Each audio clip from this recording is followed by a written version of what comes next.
Hey guys, in this video, I'm going to show you how to turn on Do Not Disturb automatically on Windows 11. So once you're on your PC, right click on the taskbar and click on Taskbar Settings. Now, once you're here under the personalization for taskbar, scroll down and you will find under the related settings notifications. So click on that. Now here you will find an option that says Do Not Disturb. It is currently turned off, and also you'll have an option that says turn on Do Not Disturb automatically. Click to expand that.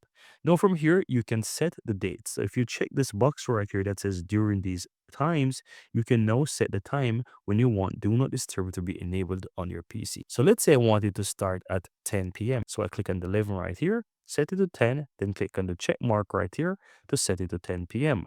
And if I wanted to turn off at 8 a.m., for example, I click on the 7, choose the 8, then choose the check mark right here, and as you can see, it is set to daily. You can even expand this and set it for weekdays only or even weekends only. It's really up to you. But if you want it every day, you can leave it just like that. And so once you set that, guys, you will now have Do Not Disturb turn on automatically on your Windows 11 PC during these given times. And that's it.